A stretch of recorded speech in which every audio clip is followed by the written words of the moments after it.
Hey, welcome back to Let's Be Nerdy. I am so excited to break down this episode because today we are talking Wheel of Time Season 3, Episode 4.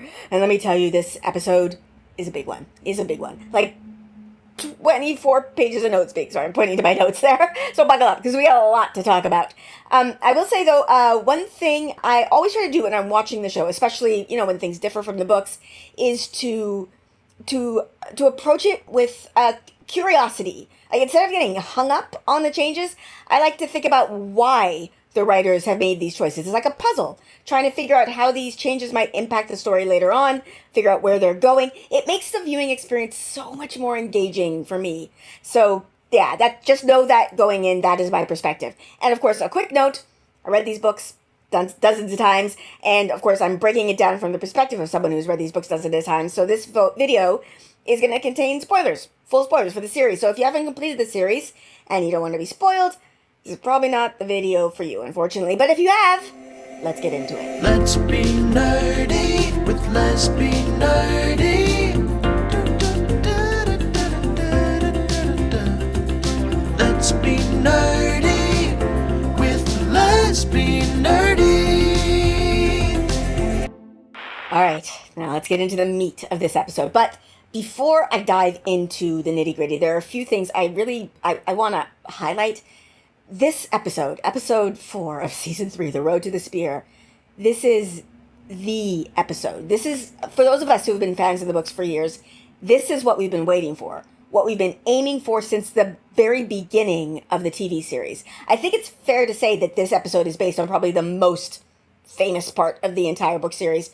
When the show was announced, I think a lot of people were just holding their breath for this moment. It has a lot to live up to, because this is when, for so many people, the Wheel of Time truly becomes the Wheel of Time. Like, this is when it stops being, a cool fantasy story. Look, redheaded hero. All right, cool.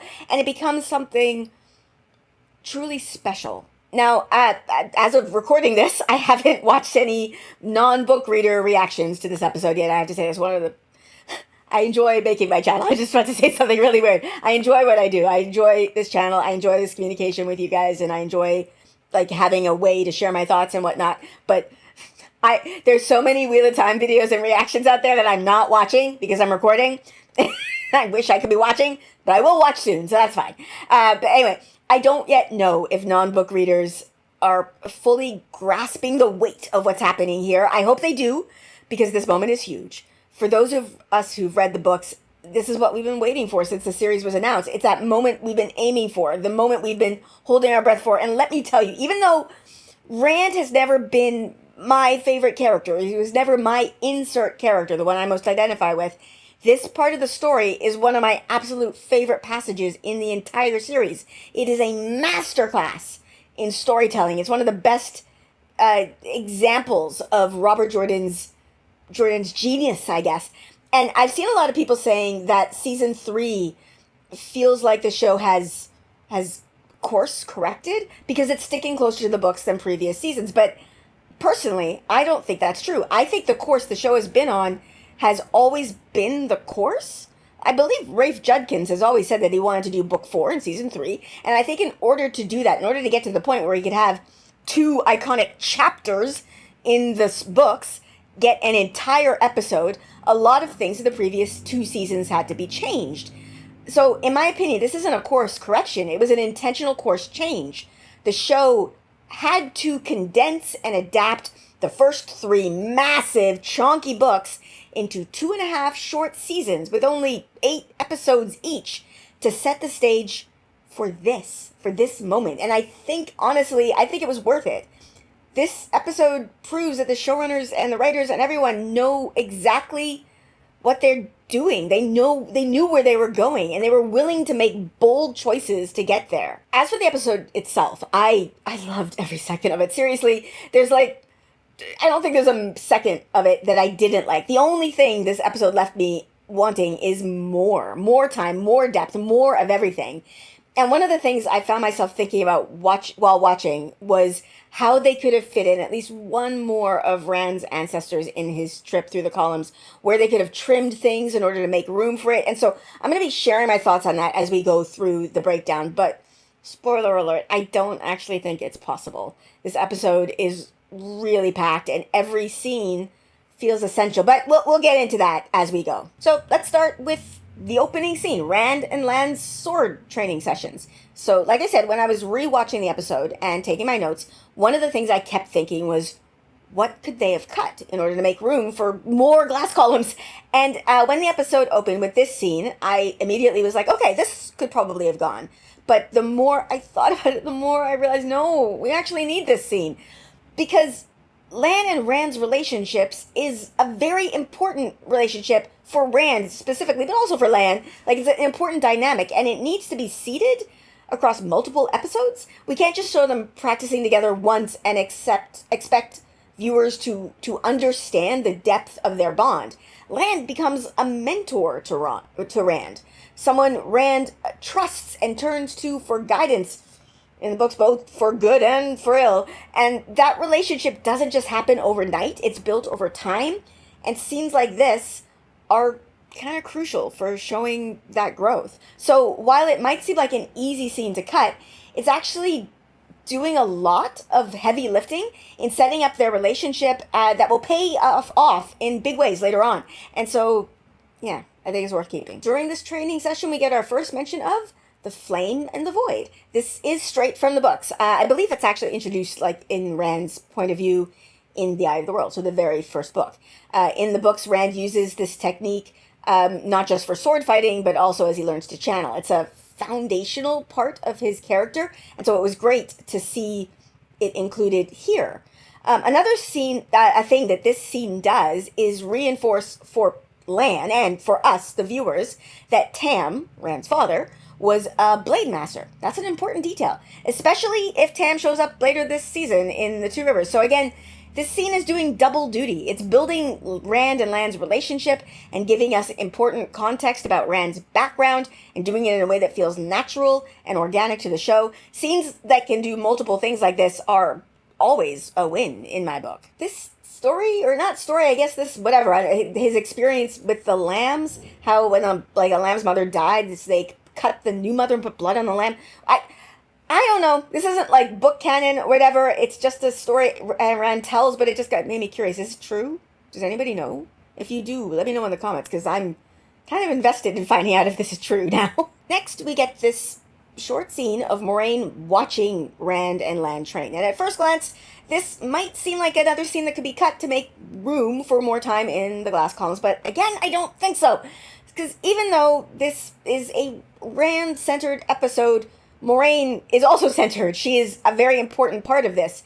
And in this moment, we see her focus and determination as she watches Rand and Lan. It's a small moment, but I think it adds something worthwhile to the episode.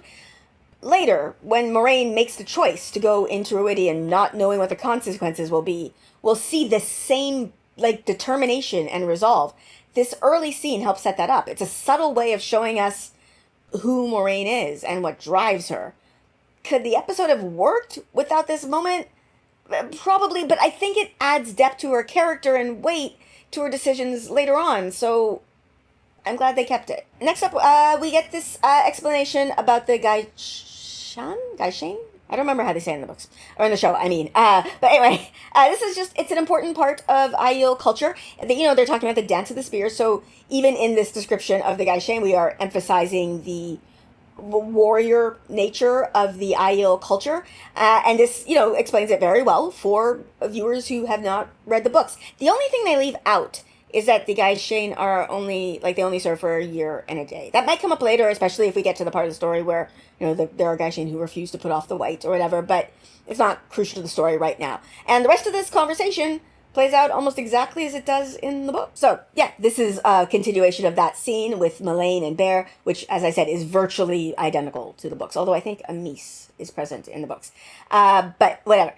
First of all, I actually have to make a quick correction about my last breakdown. I hadn't realized that one of these wise ones, I hadn't realized that was Moraine who is a wise one. I just thought she was an Aiel woman, maybe an apprentice. I didn't actually realize it was Moraine. I didn't recognize her from casting. So that means she has been through Ruidhian, and she should have known, or she should know, about the Tuathon. So I was wrong about that, like just flat out wrong about that in my previous video.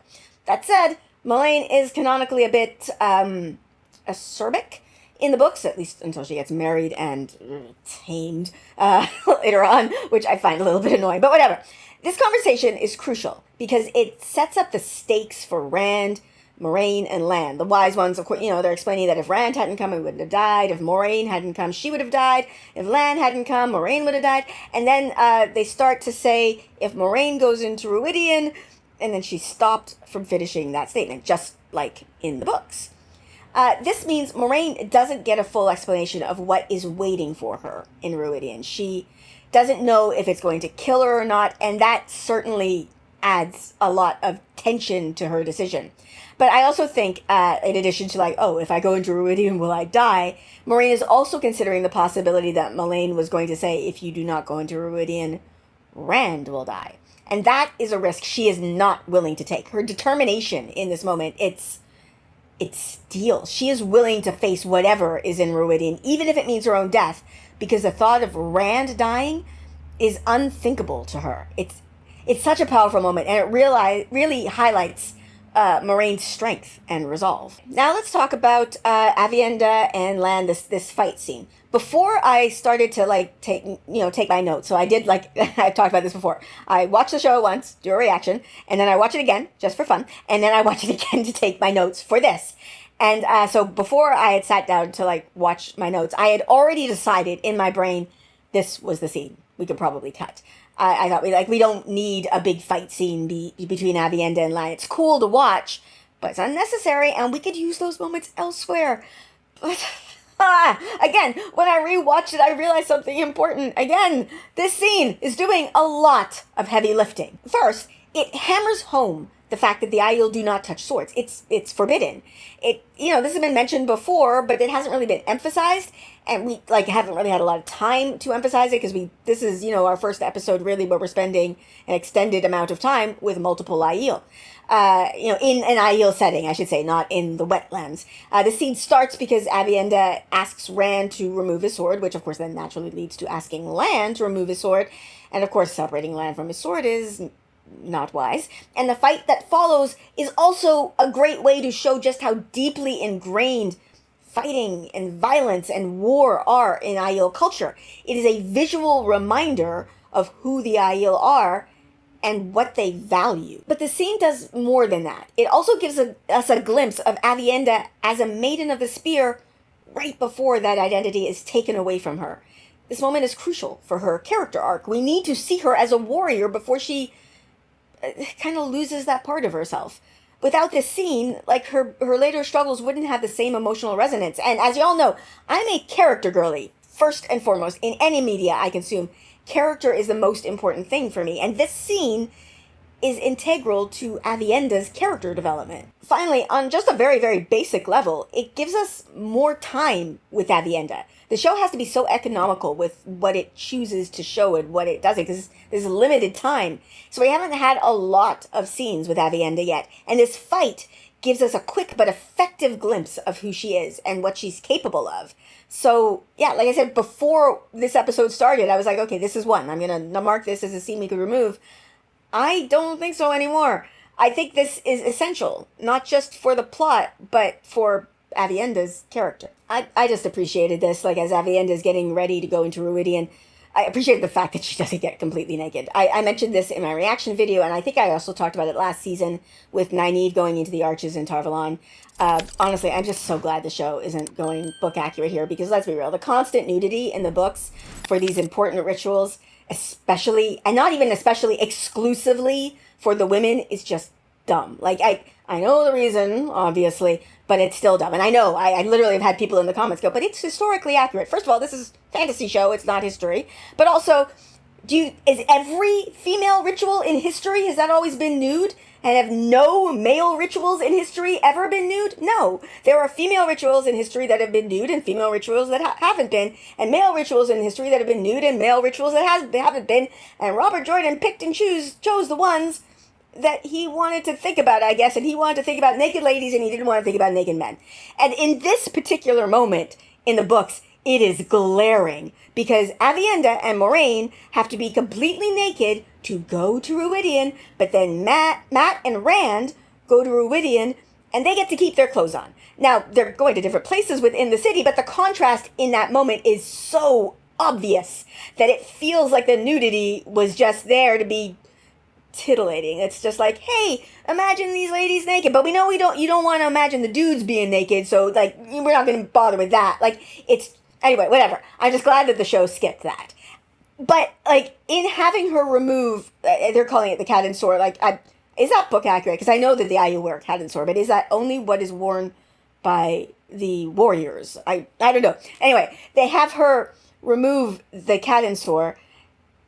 It still gives the same feeling of taking off some of your protection before going into these rituals. Like, clothing is, obviously it's to hide our nakedness, but it is also to protect and cover you. And so removing some of it still gives that same feeling. And so the show is staying true to the feeling of those scenes in the books without being all boobies out all the time. Another detail in this scene that I really, really liked is that the wise ones make Aviendha do this and like take off her cat and sword and give up her status as a maiden of the spear in a public setting. And this reminded me of a scene later in the books where Elaine is forced to do something very similar in public, another pointlessly naked ritual, because of an Aiel tradition. And I think this is showing us something about Aiel culture. There's a strong emphasis on public rituals and public accountability. So it's a small but interesting detail that adds depth to the world building. So then we see Aviendha formally asking to go into Ruidhian. And I just thought this was a smart moment because it gives us viewers, a clear understanding of the process. We see Rand watching her, and then we'll see Rand asking later. And it's important because the show hasn't given us like a montage of Rand reading books on Aiel culture like we sort of get in the books. Like in the books, we know Rand has been reading books about customs of the Aiel or something like that. And so the show doesn't have time for that. So showing us Aviendha's request helps set up Rand's, later actions. Okay, let's talk about this conversation between Rand and Moraine. At first glance, again, even like before I had in my notes, before taking notes, this was another scene that I was like, maybe this one could be cut to save time. And okay, honestly, it's possible that this interaction could have been saved for a future episode, but I think we need this scene. First of all, it shows that Rand is resisting Moraine because he feels like she is manipulating and controlling him. And at the same time, we see that Moraine is determined to help him, but she isn't willing to give him what he thinks he needs, a promise to not try to stop him from doing whatever he decides to do. This tension between them is crucial for both of their characters. In the books, this interaction between them, I think, correct me if I'm wrong, I think it happens later. I think it happens in book 5. So the show could have pushed this to a future episode, but as a self-proclaimed character girly, I think this moment is important for what happens later in this episode. Moraine doesn't know what the wise ones were going to say about Ruidhian, whether it would kill her or not, whether it would kill, like, if she didn't go, if it would kill Rand, but she decides to go anyway. And I think this conversation with Rand is a part of her decision. It shows her determination to prove to him that she's willing to put her life on the line to help him. She is committed to helping him reach his destiny, no matter what the cost. And she wants him to see that. So while this scene might seem like it could have been cut, I think it adds emotional resonance to Moraine's actions later in this episode. So like it's a piece of the puzzle of this episode. In this conversation, Rand says to Moraine, "You've never tried to help me, Moraine." And that line hit me like a stab to the heart. I've said many times that Rand wasn't my guy, like even in this video. But honestly, until the show, Moraine wasn't my girl either. Like, I always liked her, but she was always just the wise wizard guiding the story for me. The show has completely changed my perspective on her character. It's even changed how I see her when I read the books. This is a woman who has dedicated her entire life to finding, guiding, protecting the Dragon Reborn. Any personal hopes or ambitions she might have had have been set aside for this mission. And here's Rand, accusing her of never trying to help him. It was such a painful moment for me because it highlights the disconnect between them. Rand wants her unconditional support, but Moraine wants to support him in a way that ensures that they work together to save the world. She's not going to help him do whatever the fuck he wants, because what if whatever the fuck he wants to do is wrong? This moment hurt me in a way that it didn't in the books. Maybe because the show has given me a deeper appreciation for Moraine's sacrifices, but hearing Rand say that just, oh, ouch. Then, of course, the moment where Rand tells Moraine to promise she won't use him for the tower's ends, and she, like, rolls her eyes. I mean, can you blame her? The number of times in her life she must have heard people be distrustful of Aes Sedai. It's astronomical. But here's the thing. Moraine and Swan have been working for 20 years to do something that the tower specifically would not want them to do. To not cage and control the dragon. Although, to be fair, Swan did briefly change her mind about that last season, so I understand his reasoning here. Moraine could tell Rand all of this, of course, but she won't, because that's just not who she is. Moraine doesn't tell anybody anything that she doesn't think they absolutely need to know. Like, communication in my will of time? Never! It's frustrating, but it's also very true to her character. Alright, so this was another scene that prior to my, like, for the taking of the notes, was on a list of my scenes of, like, oh, we could probably cut this one. You know, it's basically a Rand and Rhuarc walk and talk.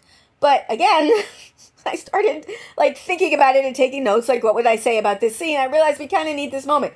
For one thing, it is an explanation about the dragon tattoos and the fact that the Sakaran's going to get 2 of them. It's an important detail for understanding the Aiel culture and Rand's ultimate role in it. Additionally, just kind of on like a practical sense, we kind of need a transition scene, like between where they were camped and arriving at Ruidhian. We need to see a scene of them walking, because I think without it, the journey would have felt rushed and awkward, like if you just leave and then arrive. This scene helps with the pacing, basically. It makes the pacing feel more natural, and it gives us a moment to breathe before the big events in Ruidhian. Now let's talk about Savannah and Savannah's introduction. I could not stop laughing every time I saw her in my reaction video. But I want to say, just to be clear, that's not because she doesn't look amazing, because obviously she absolutely does. Look at her. But because her costuming was just so perfect. Savannah in the books is super extra. She's very into appearances and wears tons of jewelry, especially later on when the Shido start looting the Westlands. The show, like this is nailing her look. Even if I hadn't known what this scene was and you just showed me a picture of that Aiel woman there, I would have known immediately that it was Savannah. It couldn't possibly be anybody else. Like, no way is that anybody but Savannah. The dramatic costuming, the jewelry, the attitude, it's so perfect. So I couldn't stop laughing just because of how perfect it is. It is, mwah, it is chef's kiss. And here we get the payoff of that scene earlier on with Rand asking to go to Ruidhian. We saw Rand watch Aviendha with these specific gestures, and then we see Rand do it, and later on we're going to see Moraine do it. It was just a very organic way to include this part of the story. This moment also gives us a bit of a glimpse into Couladin's character. Couladin reacts to Rand asking to go into Ruidhian by saying he presents himself like a woman. And, sorry. Now, I initially misheard this in my initial viewing as he prostrates himself like a woman. But even with the correct wording, I still think the misogyny in that is kind of implied. If Couladin had said he presents himself like a wise one or like an apprentice or something, you could have interpreted it as him being upset because Rand was using the wrong form, like as if he was trying to ask for the status of a wise one or a wise one's apprentice. Like these are positions of authority in Aiel culture. But by saying woman and the tone he uses, it feels like there's an undercurrent of disdain. Like, it's a small moment, but it tells us a lot about Couladin's character, and none of it is good. We also get a bit of info here about Rand's ancestry. He always thought his mother was the Aiel, but here he learns that it was actually his father. This is a big moment for Rand, and I am curious to see how much of this story we're going to get this season. Based on how it's told in the books, I'm inclined to think we'll get more details soon. it's an important part of Rand's identity, and it's an important part of like how this story all ties together. It ties Rand to both the Aiel and the wetlands, or the Westlands, I should say. I can't wait to see how the show handles it. There, channels, and Moraine realizes that the wise ones, or at least some of them, can channel. This is something, if you've been watching my channel for a while, I have been trying to figure out since season 1. In the books, the rules about who can sense channeling are very clear. Women can sense the ability to channel in other women, even if they are not actively channeling. They can also see other weaves. Men who can channel can sense when other men are channeling, but they can't see their weaves, and they can sense when women are channeling with goose. It's all very, very rule-based. The show is much mushier about these rules. People who haven't read the books probably aren't even noticing this, but as a book reader, my brain kind of goes into overdrive every time something like this happens. Like, for example, in season 1, Moraine somehow knew that Egwene could channel, like that's why she trained her, but didn't seem to know about Nynaeve, and here she seems surprised that Bear can channel. The show can change the rules, that's fine, but I can't figure out what the new rules are, and I know it doesn't matter that much. Like, the part of my brain that is reasonable knows that this doesn't matter at all, really, in the grand scheme of things. But I can't help it. I think about it every single time. It's like an itch in my brain that won't go away. This moment, I love this moment where Moraine walks to land and leans in, like, it looks like they're about to talk, but then they don't. There's no words. Whatever they needed to communicate was done through the bond. I loved this moment just because it shows how deep their connection is. They don't need to speak to understand each other. It's just a small but just powerful moment, and it shows their relationship. I don't know. I loved it. It's a tiny thing, but I was just like, oh, that was my feeling when I watched that. Bear's line here about people who walk with too much knowledge of the future. I felt like it really epitomized the difference between Elaida and Min, which I talked about in my last breakdown. Both of them can see the future. Elaida represents the person who's like, okay, I can see the future. I'm going to try and steer the ship because they're giving me this information so that I can control things and change the future to align with my will and desire. And Min is the one who, it's complacency. Whatever I see is going to happen regardless, so I'm just going to do it. Now, I do think in the last episode, something I didn't talk about, I probably should have, but I think part of Min's choice to follow Mat and Nynaeve and Elaine was because of what her and Elaida talking, and Elaida giving her this, no, we don't just know the future for nothing. And so Min is like, okay, I saw this thing with Mat, I'm going to go try and protect him. Or I'm assuming that's what she's doing. I'm assuming that she's going to try and help. But yeah, I don't know. I just thought this is interesting to have this speech here coming from Bear when I feel like it applies so well to Min and Elaida, who are not even in this episode. I think, correct me if I'm wrong in the comments, I think this is a change from the books to the show. Basically that Moraine is explaining to Rand before he goes in what's going to happen to him in the columns, that he's going to go back through his ancestry. Step forward is a step backwards through time. I think in the books, Rand figures that out as it's happening. I do think this is a smart change for the show, just because you can't be in Rand's head as he's figuring it out. If I'm right about that. I'm pretty sure I'm right about that, though. So having it just explained, it's just going to make it easier for especially people who haven't read the books to follow what's going to happen in a couple of minutes. I love this. I love this. This moment in the books happens with Mat. When Mat and Rand are told they must go into Ruidhian unarmed, Mat has an impressive number of weapons on him, and it's this comedic moment where he keeps pulling out more and more weapons. And in the show, the scene goes to Moraine, and I think it works really well. First of all, it's just funny because in the books, Mat is probably the one who frustrates Moraine the most. And so to have one of his scenes given to her just feels ironic and hilarious to me. But it also does feel fitting for Moraine's character, especially after losing her ability to channel for the entirety of the last season. She would absolutely want to be prepared for any eventuality. She is not taking any chances. It's a small change, but I like it. And it gives us a moment of levity before the intensity of Ruidhian. This, of course, though, brings me to the biggest change to this episode from the books. Mat! Not here. In the books, Mat goes into Ruidhian with Rand. And while there, he goes through the red door, is hung by the Eilfin? Or Elfin? I can never remember which one. And then he's given the Wheel of Time version of CPR by Rand. I love Matt's trips through the red doors into the Fin. I think we're still going to get them this season, but I think we're going to get them in another episode. Here's my theory. My theory is that the show is going to combine Tanchico and Ebudar into like one storyline. In the books, Tanchico is where Nynaeve and Elaine go to hunt the Black Aja, and they find the sad bracelets there and whatever. In Ebudar is where they go to search for a cache of objects of the One Power. In the show, Matt is going to Tanchico with Nynaeve and Elaine on their trip to find the Black Aja, and like they stole objects of the One Power and are searching for another object of the One Power. So I think these two storylines can be condensed into one, and Matt's journey to Finland could happen if the Red Door is among the objects of the power. Maybe. I don't know. That's my theory right now. Also, my theory, if it holds true, means that we don't have to have a certain character that is present in Ebudar, and we don't have to deal with all that nonsense. The thing is, I didn't miss Matt in this episode. Like, adding his journey here, I guess it would have been cool, but it would have meant we had to cut something else, and I don't want them to have cut anything else from this episode. Matt's journey to Finland deserves time, and it deserves focus, and this episode was already packed. Like, of course, this is assuming that we actually get that, and I think we will, because the show has given us too many hints. We saw the Red Door in Min's visions, we've seen the Snakes and Foxes game, and like the snake on Elida's bracelet. They've set it up, so I'm confident that they'll pay it off.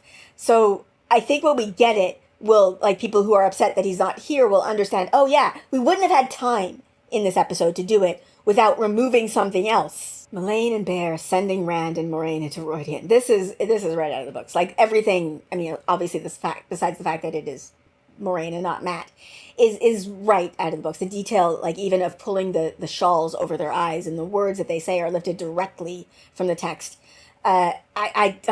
Chills. Like, I got chills. Normally, in this show, when the credits play, I'm happy, because I really like the credits of the show. They're just so pretty. But this episode, I was really glad, just because I really just wanted to get to Ruidhian. But I have to point something out about this, like, I don't know what to call this, the title card, it's the brief credits, the truncated credits, whatever. It was pointed out to me in the comments of my reaction video. Shout out to Max Silva, who I met at WalkCon. Hi, Max. Anyway, Max pointed out that the music that plays during this, like, brief title card is distorted. And it's distorted because it's the normal music that plays during this backwards. Right? And then he also mentioned that Jen Sedai, who's a good friend of mine, who was on the live watch-along on the Dusty Wheel channel, which you should be subscribed to. If you're not, you should be. And I'm going to go watch... No, I can't. I was going to say I'm going to watch it after I record here, but I can't, because I got to go to work. And then when I come back home from work, I'm going to edit this video. But I'll watch it eventually. I don't have to make like 6 videos this week, so I'm going to have a lot more time. Anyway, she pointed out that, look, at the wheel here, it's turning backwards. Turning backwards because each step forward is a step backward through time.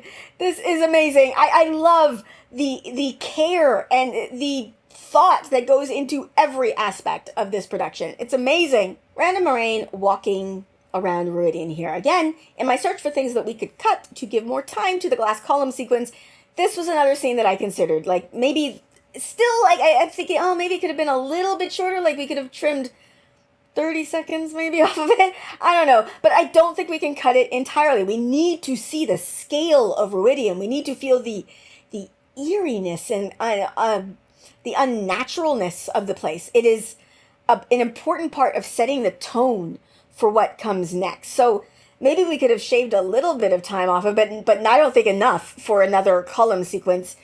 And so I'm glad we got this. Moraine says that it's as if she can see threads of the One Power and then they're gone. Now, this might mean nothing. It might just be a cool, like, oh, there's some weird, like, powerful power being used here. But it twigged something in my memory. It reminded me of the description of what happens in the location where they use the Bowl of the Winds in the books.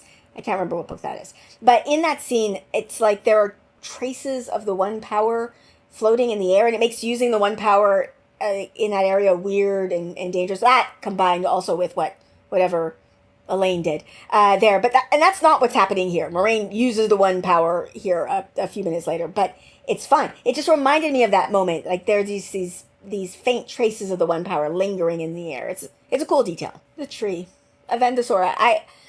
I just want to spend some time with this tree. Like, I don't really have much to say. It's beautiful. Just look at it.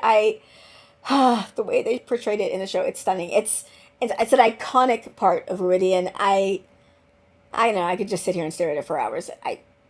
Just look at it. Moraine begins to explain, or actually she fully explains as much as she knows, about the connection between the Cairhien and the Aiel. She talks about Aviendha, a sapling being given to Cairhien, and King Lewin cutting it down for his throne. This is such a great character moment for Moraine, which is weird because in the books I don't think about this as part of Moraine's character. Like, it's mentioned in New Spring, but I never, again, Moraine was never my girl in the books. But here, it feels personal. It's her uncle. It's her people. It's her country that did this. And her explanation here adds so much emotional weight to the story. Of all of the characters who could have been given this explanation, Moraine is the one who we care about the most. So her telling it makes it personal. I don't think this scene, though, should have replaced the sharing of water moment from Rand's ancestors, or as my friend Pez calls them, Rancestors. And I can't believe no one in this fandom has said that before because it works so well.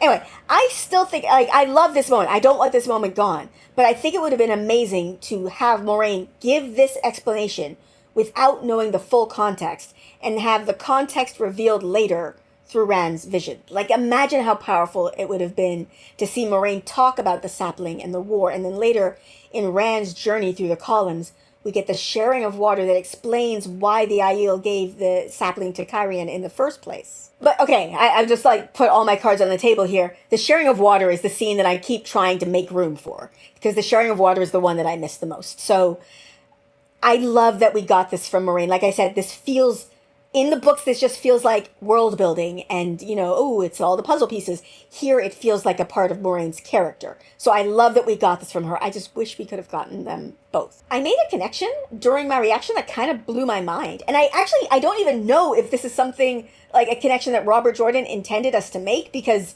despite the fact that Moraine is related to everyone important in the story, it never gets brought up really in the books. So I don't know if he wanted us to be making these connections, but I started watching the show in this moment in my reaction to wonder if one of the reasons that Moraine has dedicated herself to this mission is because of a sense of familial guilt. After all, it was her uncle, King Lewin, who caused the Aiel War by cutting down the Aviendha sapling, which led to the deaths of thousands. Now, personally, I lay some, if not all, of the blame for that at the Aiel's feet. As I said before in my video about the Aiel, and also at WoTTcon, where I tried to try the Aiel for this and lost. We got him on trespassing. But anyway, they didn't need to slaughter everybody in the Westlands to kill King Lewin, especially the way we see them in the books, where we see them being all sneaky sneakerson, going in the Dragon Reborn. They could have snuck up to King Lewin, poked him in the back with a spear, and he would have been dead, and they would have gotten what they wanted there. I know a lot of people will argue, well, sneaking up on him would have been dishonorable, and yeah, I get that, but if it's less honorable in your culture to sneakily kill one man than to brazenly slaughter thousands, then you need to rethink your culture, because I'm sorry, I'm going to take a stance here. Slaughter, bad. Moraine uses a water metaphor. It's not a fish metaphor, but it still made me think, oh, look, she's still connected to Swan. All right, so now we get into the full meat of this. The first ancestor, the first Rancestor that Rand sees in the Gas columns is Janduin, his biological father. This created specifically for the show. In the books, Rand goes through 9 Rancestors, but in the show it's condensed to 5, and this is an addition, right? So we only get to see 4 of the ones from the books. And so at first glance, you would think, could we have removed this one in order to make room for another ancestor, to give me the sharing of water moment that I really, really missed? But I don't think so. Rafe Judkins did an interview on the Dusty Wheel, again, plugging for the Dusty Wheel here. He is the showrunner, and of course he wrote this episode, explained that one of the reasons he chose to include Janduin was to provide some clarity for viewers who don't have the internal narration of the books, in order to understand that he is seeing through the lives of his blood ancestors. Because in the world of time, we also have the concept of past lives. We're seeing that with Matt, in what's going on with his memories right now. So that could confuse some viewers. So this made it very clear. No, he's going through his literal lineage. I also, like in my notes before having watched that interview, thought that this particular transition adds emotional weight. Seeing Janduin, a man that Rand never knew, but whose life and choices directly shapes his own, creates a personal connection for Rand and the audience. And it also like connects the audience to a scene that they've seen before from another perspective. I think this is actually something Rafe did say in the interview, but it feels like for the audience that it rewards you for paying attention to like, oh yeah, I remember this from season 1, and now we're getting a follow-up to it in season 3.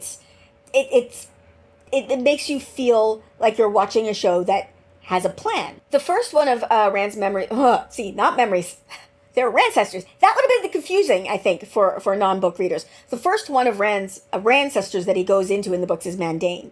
And I think that wouldn't have been as smooth a transition for a couple of reasons. One, the Mandane sequence is really talky.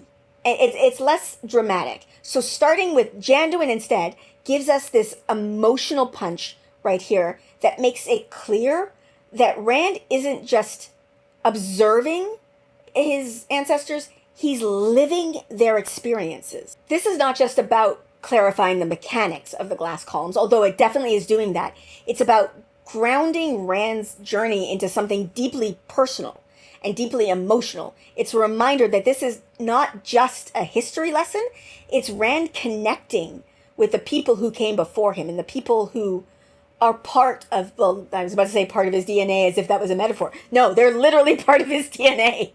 I just want to point something out here because I know other people will. This is probably my only nitpick with the episode. Like it's a minor thing, very minor. It did not bother me at all the first time I watched it. It was, literally watching it 3 times to take notes for this. The Aiel wear veils while fighting, and Janduin never puts on his veil during this entire scene.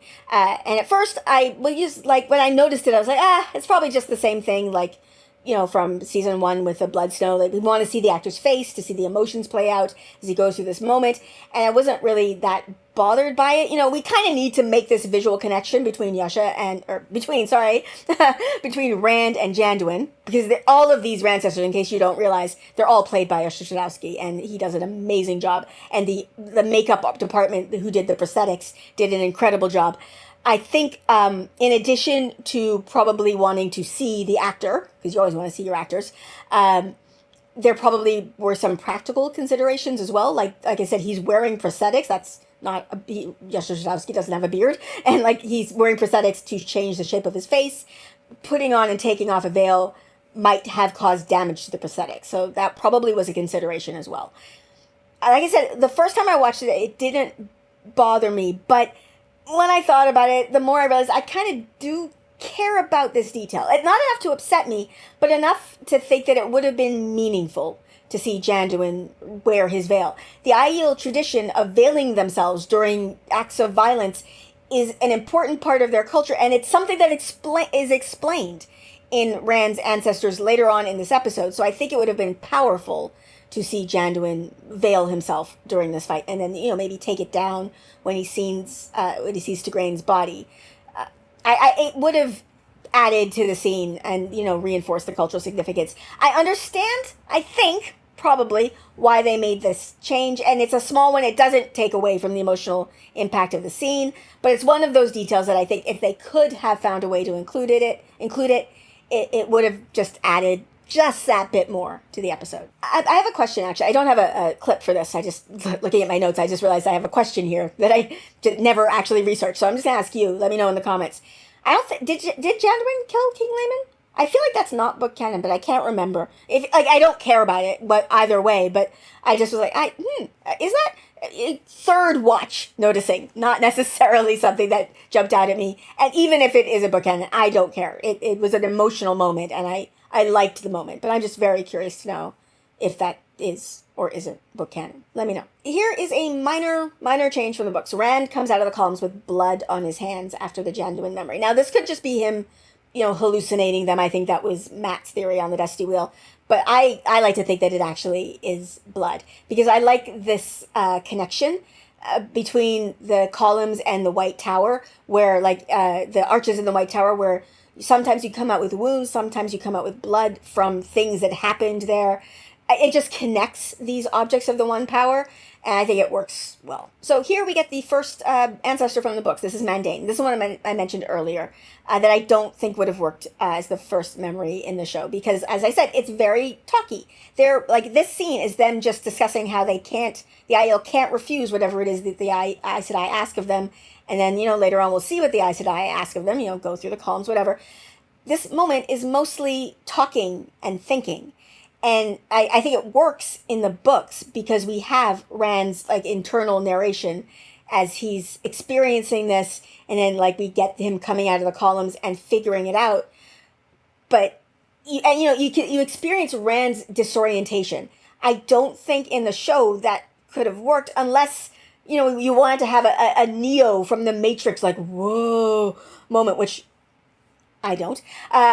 We needed something where the transition from ancestor back to Rand was obvious, and you felt that he was experiencing it, and instead of just observing it. That's why I think starting with Janduin's memory works very well. As for what happens during like this Mandane ancestor or ancestor, it's virtually identical to the books at its core. There are a couple changes, obviously minor changes, like it's Latra instead of other Aes Sedai, and the fact that in the books I think there are still some Gen Aiel living in Ruidhian, whereas in the show Latra says that they're all dead.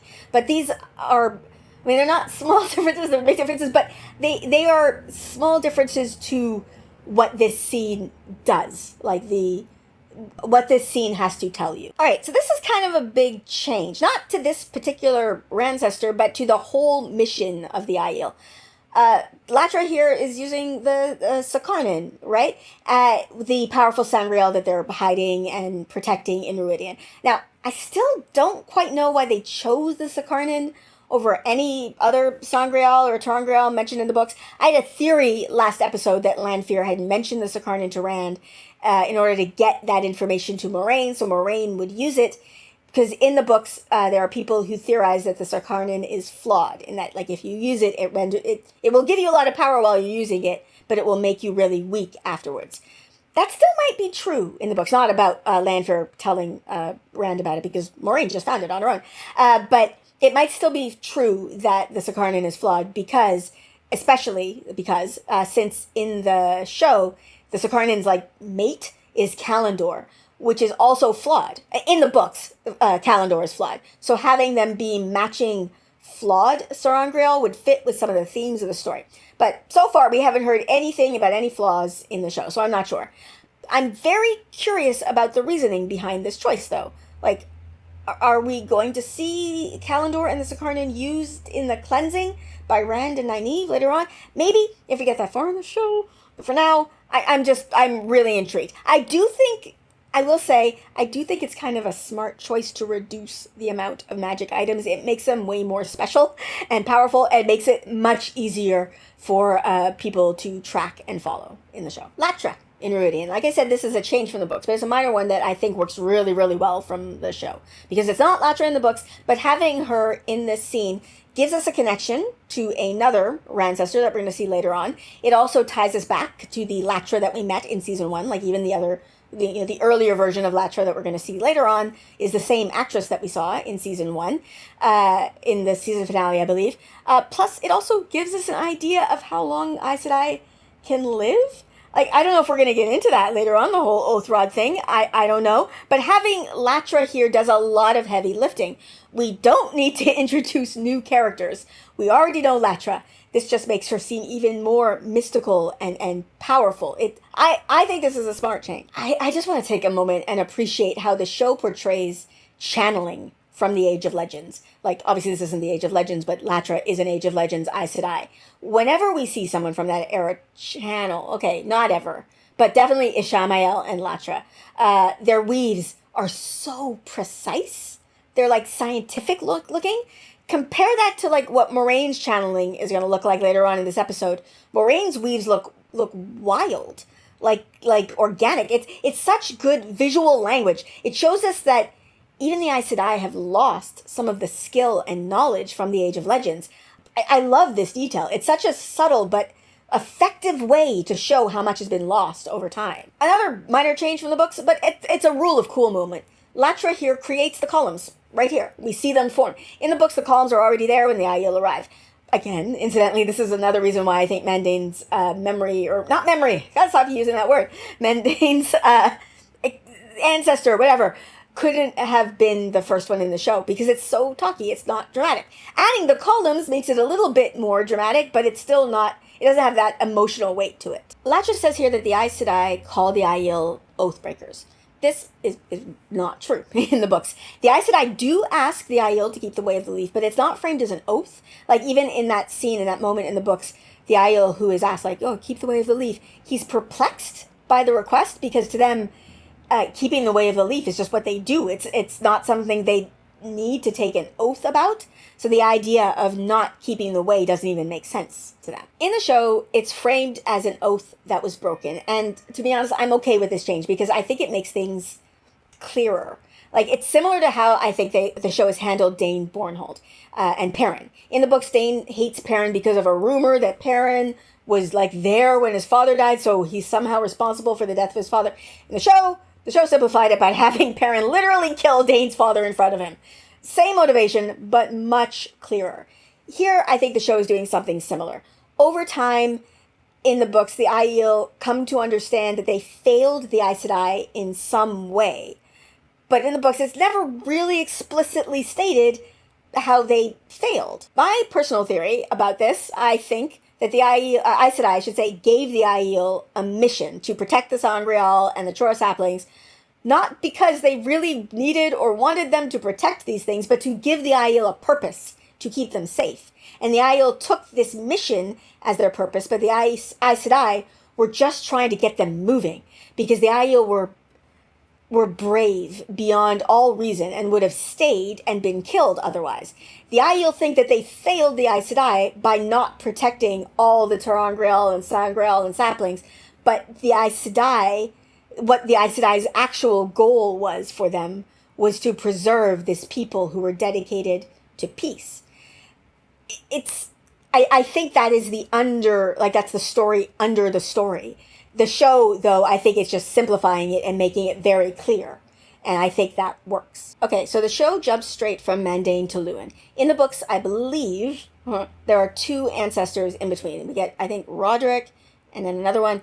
But Rodric is the one who, in the books, I should say, experiences the sharing of water, which, as I said, is the moment that leads the Aiel to figure out who the Cairhien are and give them the sapling of Endosora.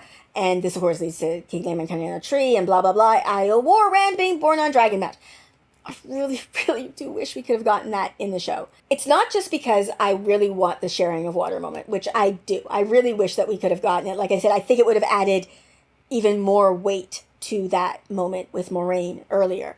But because I want something in between the Aiel as we know them today, like the warriors, and the Gen, like basically the ones who keep the Way of the Leaf. I want to see, like as we do in the books, a time period where the Aiel as we know them today, like the warriors, exist alongside the Gen Aiel who don't fight. In the books, there is this time period where there's this fascinating tension where the warrior Aiel don't really understand why the Gen Aiel refuse to fight, and the Gen Aiel won't really communicate it with them, and it's this slow unraveling of clues that leads to the moment in Lewin's memory where we find out how the Aiel picked up the spear. In the show, we go straight from warriors to Lewin, and it is still powerful, but I wish we had gotten that extra step to show the tension between the warrior Aiel and the Gen Aiel. It's my only real complaint, like, about this episode. And it's not even a complaint. Like, it's just it's the only thing that I wanted after this episode. Like, it's the only thing I missed in this episode. Everything else is fantastic. I just wanted this one extra ancestor. I gotta give a shout out to Pez here, because Pez has turned me into a person who can't stop observing costumes. It's not possible. So here we have, look at these, like, they're proto-Tuathon, I guess. I'm not sure else what to call them, but, you know, look, there's colors. Everybody's so colorful, but look at Lewin. He is the least colorful of all of them, and it's just a subtle but brilliant detail, because Lewin is Like, he's the one who leaves the way of the leaf. He's the one who breaks the oath first. It's such a great visual clue. And just another thing I thought that was fun that I noticed on a rewatch. He's in a group of 3 friends. One of them looks like Perrin, while the other one looks like Matt. It's such a cool detail. It just, it ties Rand to this memory in a way that is, I don't know. It's just such a cool detail. Just a quick note. Lewin mentions old man Adden, and we're going to see young child Adden in a future vision memory ancestor. So just keep that in mind. What the fuck? I only got this because while I was taking notes for this video, I paused. The amount of things I catch just because of pausing. I did not notice this on my first reaction watch. I did not notice this on my second, watching the show to watch the show watch. I noticed it on my pausing every couple of minutes to take notes watch.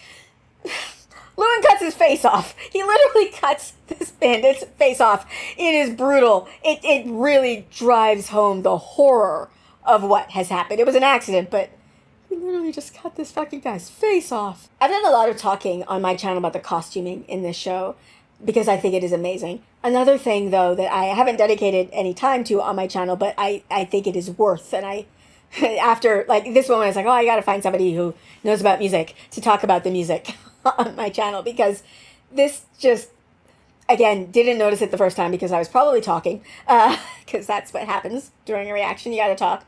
There's something in the music that happens here. There's sad, tragic music going on, but there's just this hint of choral singing that we hear later in this episode, and it's subtle, but it's devastating.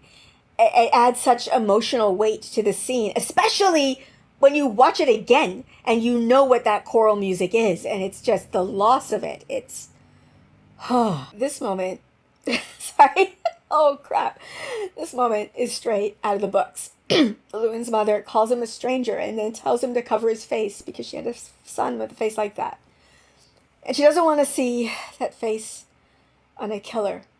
This is the birth of the warrior Aiel. It's the tent pole of this part of the story. It's the revelation that holds up so much of the Aiel history.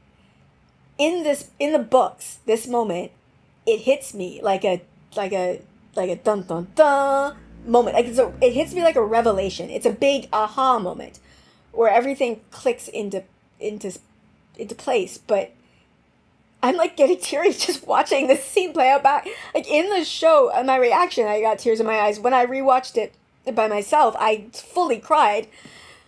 And I'm getting tears in my eyes right now. I've never gotten emotional while reading this in the books, but here, the acting, the writing, the score, everything that went into production design to make this so immersive, it all comes together to make this moment hurt in a way that I wasn't hurt by it in the books. It's not just a revelation. You feel the weight of what was lost, and I couldn't have asked for anything more from this moment. It's perfect. Okay. Sorry, just wiping my face. All right, we see Moraine trying to find something here. She's just looking around trying to find something. Now, in my quest to try and find scenes that we could remove in order to make room for the sharing of water, this is a possibility, but I have no idea what the function of this scene is yet. Based on shots from the trailers and stills that we've seen of Moraine holding the Sakaran, it's clear, I think, that that's going to be important later on. So I don't think we should remove it. If the Sakaran turns out to be irrelevant, then yes, we could have cut this to give us a minute or two for another scene that I desperately want. But I sincerely doubt that they would have her find the Sakaran and then put it in her pocket for no reason. So I'm assuming this is setting up for something big. So this is the scene I was talking about before, just pointing out the difference between Moraine's weaves and Latra's weaves. Moraine's weaves feel organic and wild and uncontrolled compared to Latra's, which are precise and scientific. It's just, again, a great visual representation of how much has been lost since the Age of Legends. Even the Aes Sedai of today, who we think of, when we don't see the Age of Legends, as being powerful and above, they don't have the same level of skill and control. And then we get Moraine's visions, her visions in the rings. We don't get a lot of information in the books about what Moraine sees in the rings, just the important bits. But here the show gives us a glimpse of her possible futures. And the first one is her as a fishwife, where she and Swan are living, I'm assuming happily, although the music makes it feel ominous, in a fishing village. And it's, it's a happy ending, I guess, although in the trailer they say every vision or every future where she lives, Rand dies. So I guess it wouldn't end happily, because if Rand dies, that's bad for the world. But look, she even has tattoos, because, Swan, because she's become a fishwife, and it's sweet. It's bittersweet. So in all my discussion of this particular spitty future of hers, I couldn't figure out who the keeper was. It's Egwene. Of course it's Egwene. I don't know why I didn't think about it being Egwene. It makes makes perfect sense. Also, why does she kill Rand here? I don't get it. But she does, right? It's kill. I see blood when she does whatever she does here. So I don't know. It's an intriguing possibility. I love that the show is giving us these glimpses. These are just some more of Moraine's visions. There's not much to say about these from a book perspective, because they're all just possibilities, and only one of the ones that we see here is actually book canon. I'll point that out when we get to it. But these are all intriguing. Like, she releases land from the water bond and bonds Rand instead. She's wearing that deep V, exposing a lot of skin. I don't know what that's about, but it's a look. These visions, though, even though they're not book canon, they feel correct. Like, they feel like something Robert Jordan could have written if he decided to show us more of Moraine's possible futures. I love this. I love it so much. I kind of wish that we could have gotten more, but if I was choosing between these and the Sharing of Water, I'm choosing the Sharing of Water. I understand why we didn't get more. I love that we got what we got, and I think we needed it, because Moraine is, she is an important character. It's like she's more central in the show, and we need to see what her journey is as well. So I love this. Eyeless Muradin, or Moradin, Muradin. I don't know how to say his name. Whatever. Anyway, this is fully book canon. I'm not even going to show the one where they showed his eye sockets, because I got nervous the second they started focusing on him, and I was like, I don't want to see his empty eye sockets. And then they showed me his empty eye sockets. So that's exactly how it is in the books. It's a chilling detail. Show nailed it. I just don't like empty eye sockets. Eye stuff really creeps me out. Next up we have Jonai. This is the next Rancestor. In the show, Jonai has a grandson who is named Aden, who we saw in the previous Rancestor. So, we're following a bit of a trajectory here. I believe in the books, after Lewin comes Aden, and then Jonai comes after him. So, we're combining and condensing some of these here. The focus of Jonai's memory in the show, or I keep using the word memory as the wrong term. The focus of Jonai's vision in the show is watching the Tuathon split off from the Aiel. I believe, I wrote it down. No, I didn't write it down. Sorry, looking over at my notes. I believe he refers to them as lost here. Which I believe is where, the Aiel get the name Lost Ones for them in the books. I'm really hoping, and will be looking forward to watching non-book reader reactions to see if they make that connection here, that the Aiel and the Tuathon are different branches of the same tree, with the wagons, the singing, all of that points to it, and, their clothes points to it. But I'm curious to see if this lands for Show Only fans. I'm just going to point out, in the books, Aden's story is where we see, so Aden's the grandson here, where we see the Tuathon split off, and Jonai's story involves meeting some Ogier and learning about the longing, which we heard Loyal talk about in the last episode.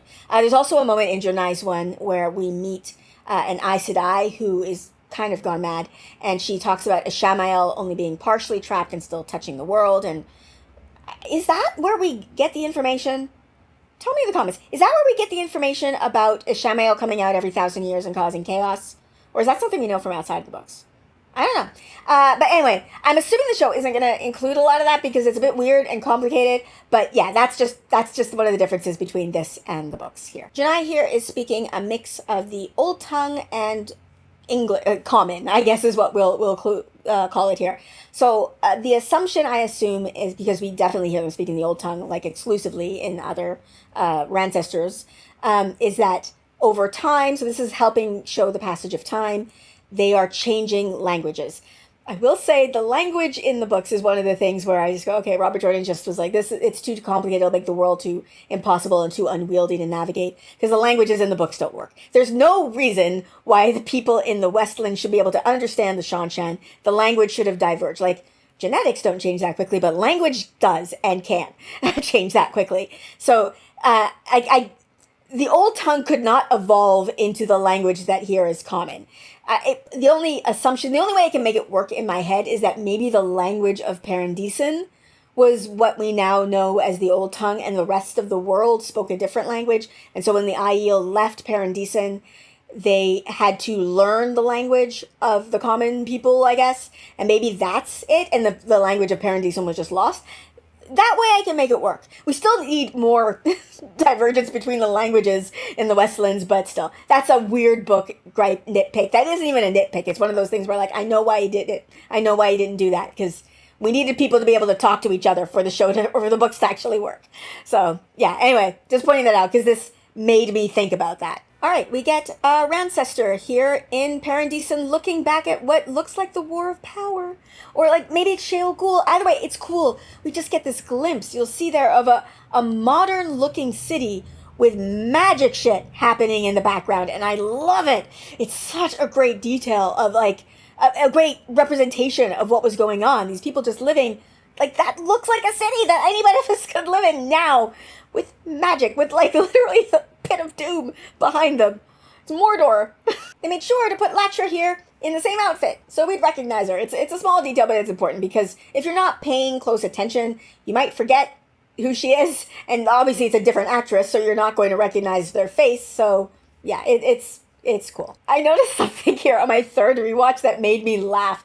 There's magic happening to hide the Sakaran, but it's all sound. No special effects are needed. Like, there's like sound of stone moving behind her back, and then you see this, and then we see her again, and there's sound of the stone moving again. It was clever, because it worked. It worked on me the first 2 times I watched this. Would have worked the third time if I hadn't been stopping to pause, but it's all sound design.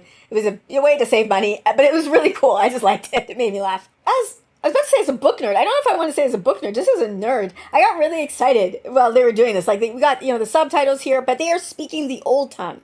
And I started to realize as they were going that I was starting to be able to understand some of the old tongue. Like, the word shine means peace, because we've got the guy shine.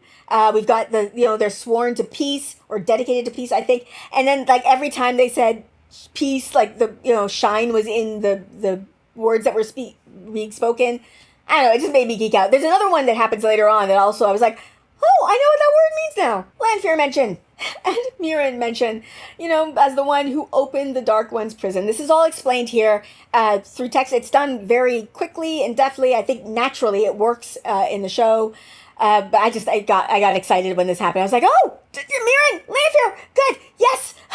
In the books, it's a bit more gradual, but obviously we don't have the time for that. And I think this worked. Okay. This is entirely made up for the show. In the books, of course, it's not entirely made up. The Sakaran and Callandor exist in the books. Callandor exists. It's in the Stone of Tyr. It's a fortress that cannot be penetrated, until it is. But the Sakaran, like, I literally had to look it up last episode because it's not a sangreal I remembered. In the books, it's used by Demandred, who's a man. So it's for men, not for women. But the show is doing something different. They've kept Callandor as a sangreal for men, but they've made the Sakaran as a sangreal for women, and they've brought it into the story much earlier than it is in the books.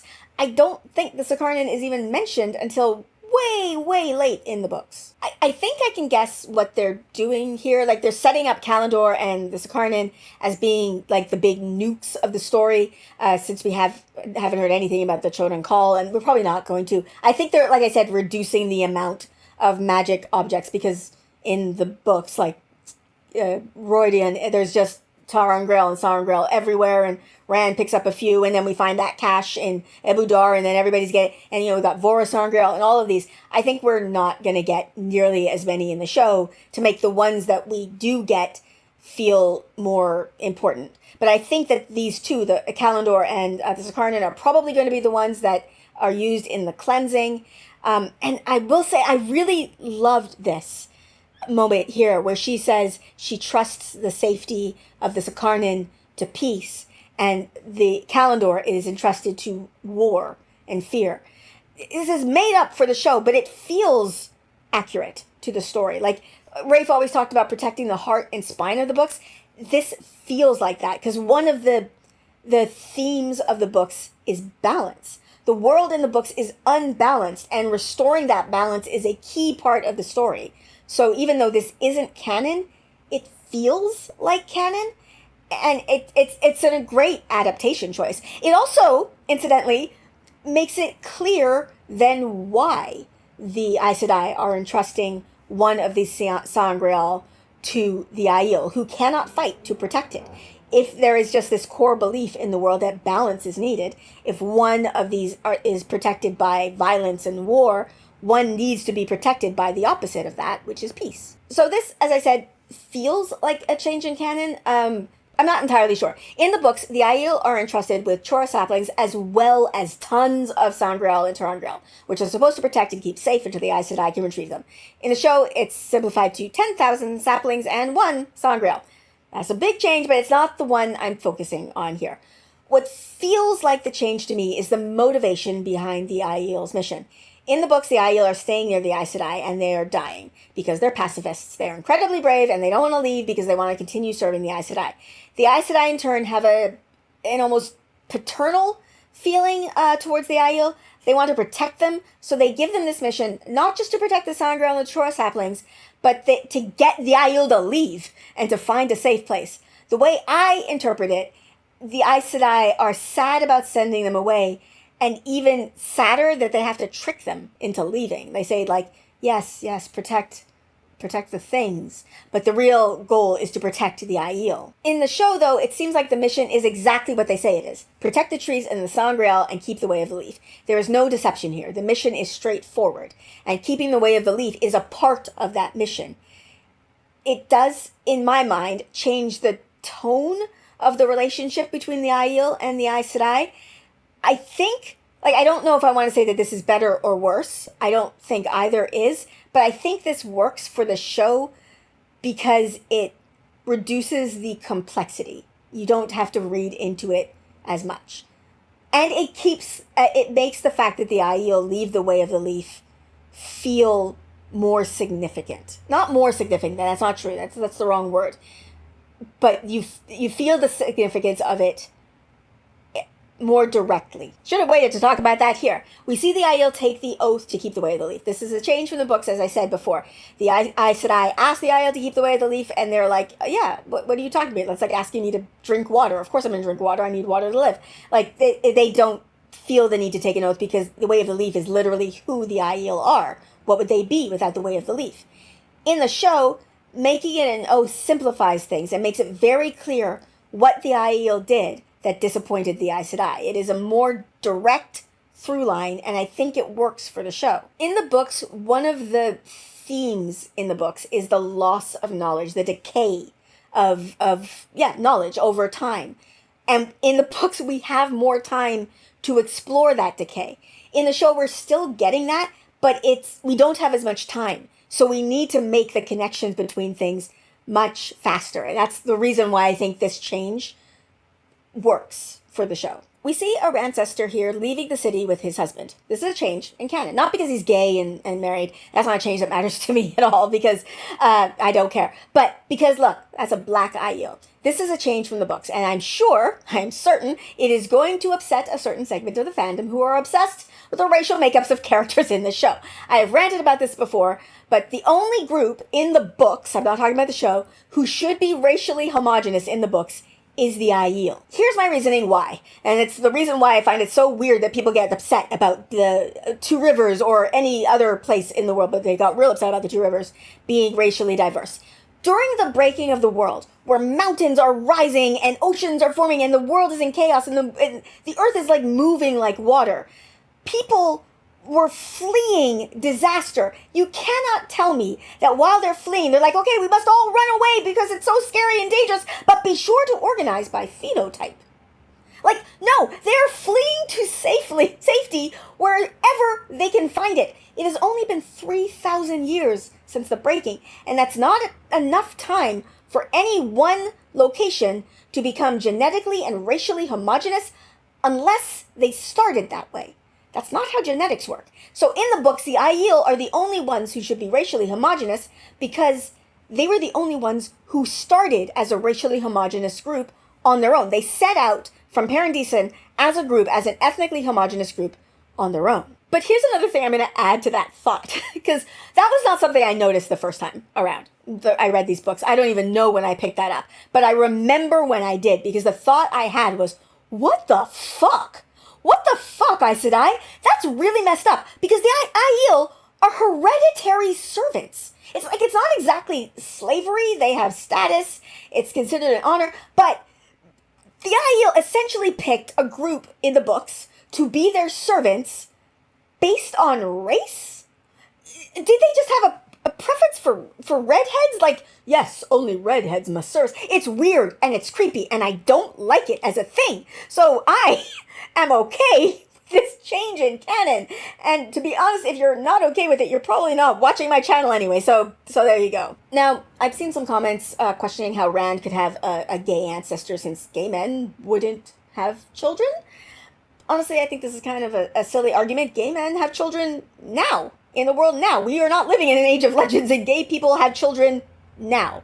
Also, bisexuals exist, pansexuals exist. It's not hard to imagine that Rand's ancestor could have been in a relationship with a man while also having children. And, as my friend Bodhi pointed out, the Aiel didn't come up with sister wives from nothing.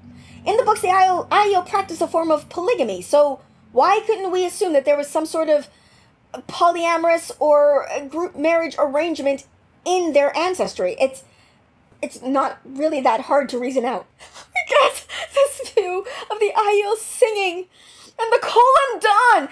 This was such a cool moment. I was so excited just to see it floating in the sky, and like, look at this. Okay, when it comes back, I think I see things floating around in the background. Are those, I think they're called showings? Whatever, I don't know, it's amazing. This was just, I was so excited to see this. Like, it's the Kolan Dawn, this Aiel, and we hear them singing, we hear the song, and it's a great way. Like, it just showed the beauty and the culture, and this, like, mix of this agrarian society with, like, that's like a Death Star, except it's a Life Star. Well, it will be a Death Star in a minute. But it's just, like, this futuristic technology next to this agrarian, it looks idyllic, and it's, I waited like more than half of my life to see this. I just feel like I need to take a moment to appreciate Natasha O'Keeffe's performance as Mirian Sedai. Well, her performance in the show in general. But this, like, she brings a different energy to Mirian than she does to Lanfear. There's something lighter about her here. It's not just the white outfit, obviously, that she's wearing, but the way she holds herself, the expression on her face, it's still, like, she still looks like she's important. She's got status, it's real, she's gorgeous, of course, but there's a softness to her. There's a softness to her that we don't see in Lanfear. It's subtle, it's brilliant. I always use the word we, like I'm somehow involved in the making of the show, but I feel like the show was made for me and for us as a fandom. We got so blessed with the casting in the show, these actors that we've gotten. This blew me away. It's Lanfear, but it's not Lanfear. That's Mirian, and I can tell she doesn't look like Lanfear. While wearing Lanfear's face, she doesn't look like Lanfear. This was the other moment where I was like, oh, I'm learning the Old Tongue, because every time here they talk about a word that uses like everything, anyone, all. They use the word Aies, and of course, yeah, we know that Aies Sedai means servants of all. So it just, I don't know. I was like, oh, this is so cool. I can see how they put this language together. I do want to know how much they put together. And will they sell a book so that we can learn it? Because, you know, there's some fake languages that are up on Duolingo. They're not fake languages, because once they're a language, they're a language. But I could learn, I'm learning languages on Duolingo. Well, I'm doing Korean. I'm like, what is it, 1,400 days or something like that? So I could do a couple days of Old Tongue. Please? I suppose I actually should talk about the meat of what's being discussed here, which is Mirian's motivation for her research. In the books, the power she's trying to find was something that could be used equally by men and by women, a power that didn't separate them but united them. And honestly, Mirian did nothing wrong. In my opinion, it's a perfectly laudable goal. The gender binary of the one power in the world is frustrating, and her search for something beyond that makes sense. But here, in the show, tell me if I'm interpreting this wrong. I keep watching this going, huh? in the show, what seems to be happening is that she's saying that the true power, what she's trying to find here, would be usable by everyone. Not just a tiny fraction of people who can access the one power.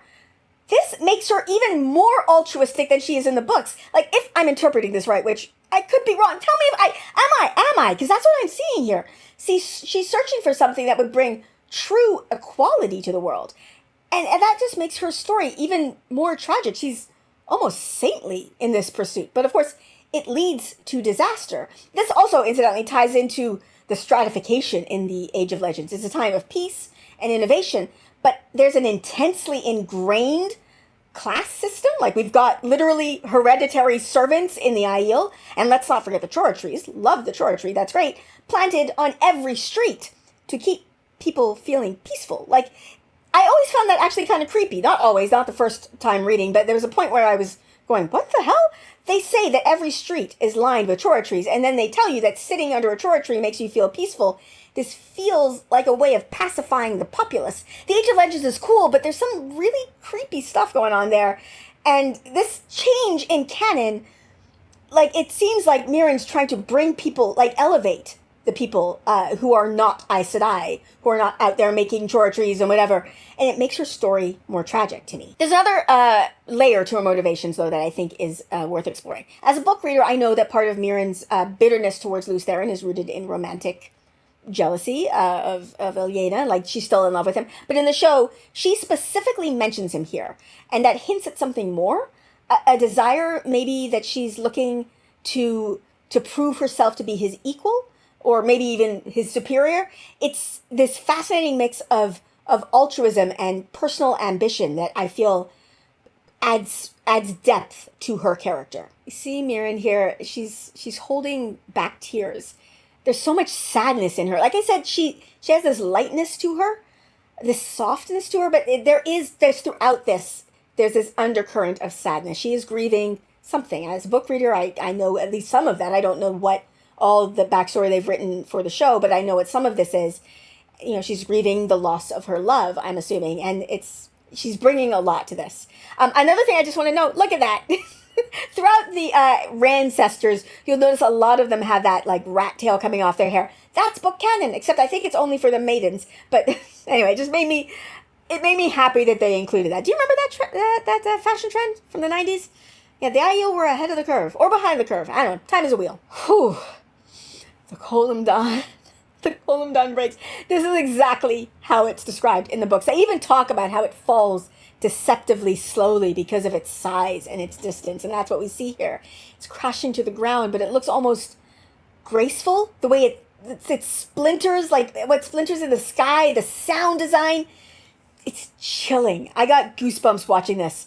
On my rewatch, like when I just was watching for fun, I kept rewinding this and watching it over and over and over again, because I've talked about this before. I'm not great at visualizing things, and yet this somehow feels exactly like it reads in the books. I stopped myself from saying this in my reaction. I felt it come out of my mouth, and I was like, no, that sounds way too melodramatic or whatever. But I had this thought, like during my concluding thoughts, my reaction was that I'm so glad I got to live to see this, which I'm not old enough to be saying that, but it's just, I never thought that this was going to happen, and then when it happened, I was just hoping we would make it to this moment, and then I got to see this moment, and I'm so happy. This is everything I could have wanted, and more. Another thing, I guess, this moment, though, I want to talk about is something that the show is doing differently between Rand and Lanfear.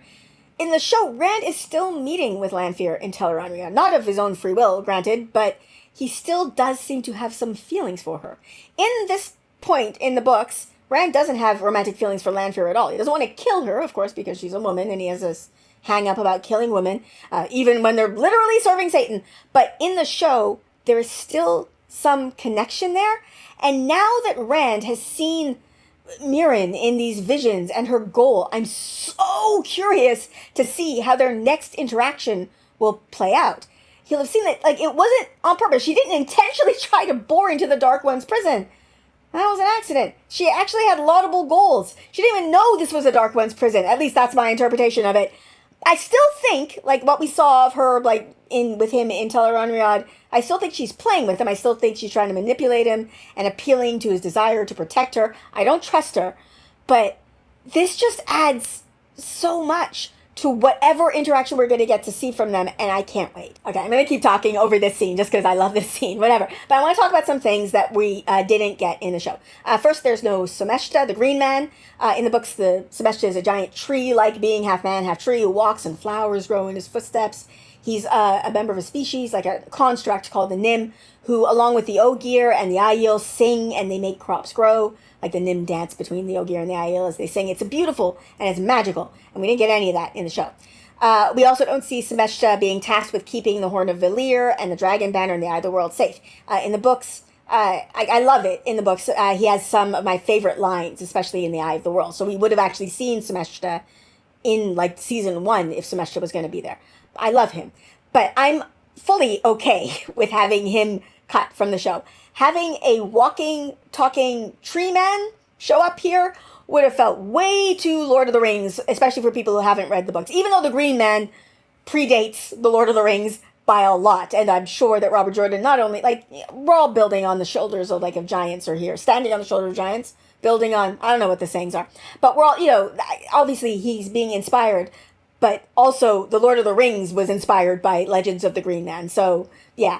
But I know that's a comparison that people would have made. And we also haven't seen anything else like Someshta. We also don't see any things like Someshta really in the books. So I understand. Like, I love Someshta in the books, but I know why he's not here. And I didn't miss him in this episode. We also don't get to spend a lot of time in the memories of ancestors who lived during the War of Power. Like, we see that a little bit. But in the books, we spend time, I think it's with Kumin, who's an ancestor who lived through the War of Power, and he's, like, meeting soldiers and stuff, and we get a feeling of what that time is like.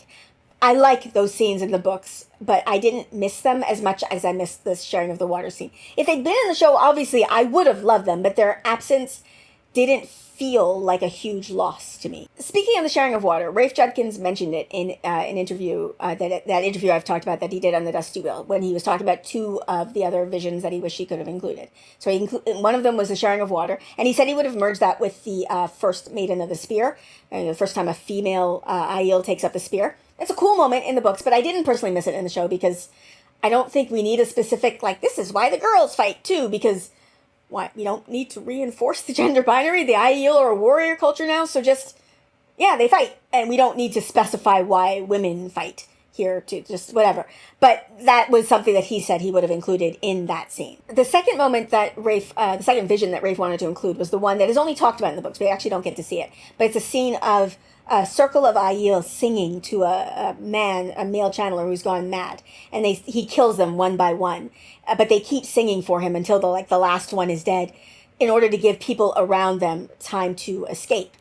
And it is haunting and beautiful, and it showcases the Aiel's unwavering courage and the power of their song, like, even in the face of certain death, even in their pacifist lifestyle. Like, it's just, I'm sure if Rafe had that scene, he would have shown it, not, like, had two people talking about it later on, and it would have been incredible. I do have to admit, though, it isn't a moment that I felt was missing when I watched the episode. Not the first time or the second or even the third. But hearing Rafe talk about it, I can see why I wished he could have included it.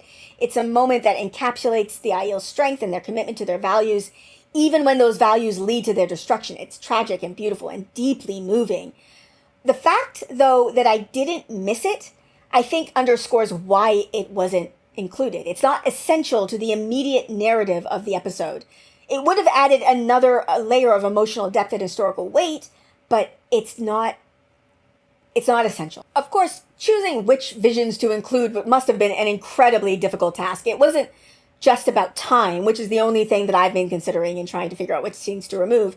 I'm sure it was also about what they could feasibly do with budget and actors and sets and costumes.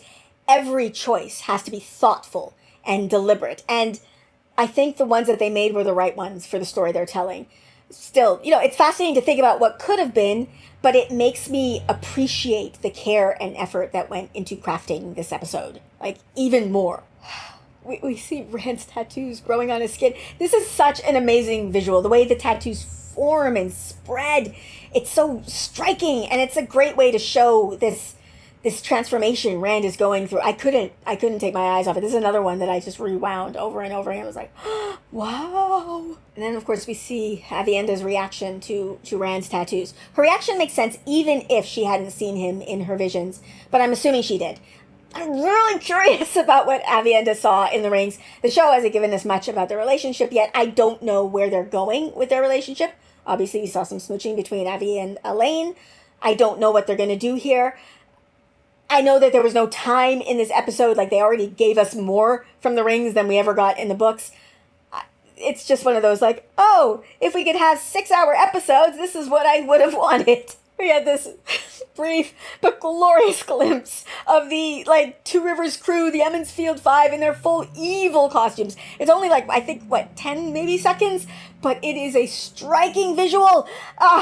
And incidentally, this, like, we transfer from this, or from Rand resting under the tree to this, and the contrast between what Moraine is experiencing and Rand just resting under the tree is, like, I know Rand has just been through hell, so he deserves a moment of peace too. I'm not begrudging him that, but it was just funny. But it's just amazing. I cannot wait to go through every single one of these. Rafe said he's going to post pictures, like some behind-the-scenes stuff, where we can see their costumes, hopefully, more clearly.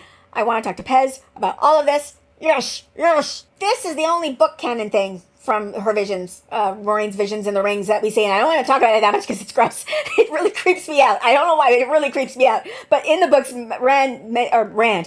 Moraine mentions that in one of her viewings, like, or one of her visions from the future, she tried basically having a romantic relationship with Rand, and it was a disaster. So, yeah, the rest of them aren't book canon. This is the only one that is, and it's the only one that makes me go, no. This one, not book canon.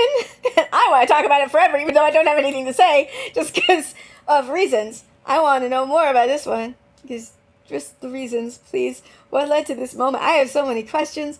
I want to read some fanfics. Yes, please. And then, of course, we saw, like, glimpses of this in the trailer. We've got Lanfear murdering Moraine in multiple visions. And I noted this before, even in the trailer, but I wasn't sure if this was going to be true when the full show came out. But it is true. Every single time Lanfear kills Moraine, it is something physical, like her hands or a knife or a sword. I think this says something about Lanfear's character. She's either still bitter about being stabbed by Moraine last season, or she feels like Moraine is so beneath her that she doesn't have to use the one power. I think also this is a bit of a nod to the books, because the way Moraine takes out Lanfear in the books is entirely physical. I don't know, but I think it's an interesting choice. It adds depth to Lanfear. I will say, I couldn't help but notice, I think I mentioned this in one of my costume videos too, Moraine and Lanfear are wearing this same outfit in multiple turnings, many of them. And I think that is somehow going to be important, especially because Moraine's character poster for this season was her in this dress. Feels like a clue. And I'm excited to see what this clue leads to. All right, I'll tell you my theory about the clue. I just realized I might as well tell you. I think because she's seen this, she is at some point going to see this dress, or maybe have this dress. I don't know. She's going to acquire this dress somehow. And in a moment where she thinks she's going to sacrifice herself, she's going to put the dress on as a preparation to sacrifice herself, because she's already seen this.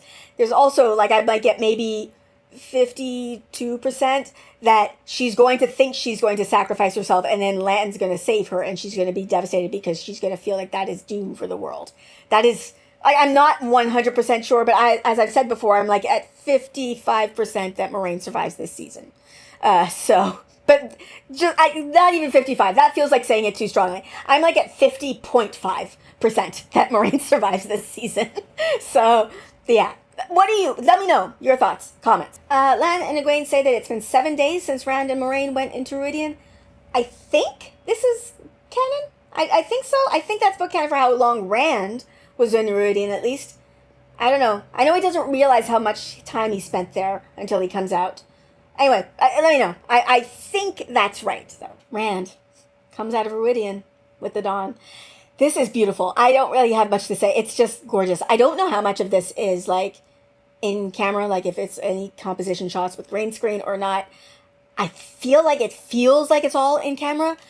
It's stunning. It's gorgeous. The show has done a lot of location shooting, and you can tell, like, it made the world feel so real and lived in. It's so good. This is beautiful. It is a powerful moment. It captures the weight of what Rand and Moraine have been through, and this episode was a work of art, y'all. Season 4 when? This is so good. This is so fucking good. Well, that's it for my breakdown of The Wheel of Time Season 3, Episode 4, The Road to the Spear. This episode was everything I could have hoped for it, and more, from the emotional weight of Rand's journey through the columns to the haunting visions that Moraine experienced in the rings. Every moment felt like it was building towards something monumental, and then we would get something monumental that now feels like it's building towards something more monumental. This was art. It was like I'm trying to think of a better episode of television that I've seen. That was so good. What did you think of the episode?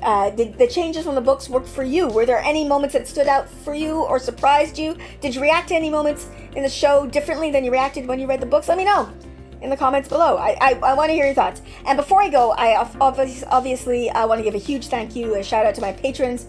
Your support means the world to me. It's because of you that I can keep doing this, so thank you so much. If you want to support me, you can always check out my Patreon, which is linked in the description below. And that's it. I will end this here. So yeah, please like, subscribe, and I will see you for the next episode. Bye.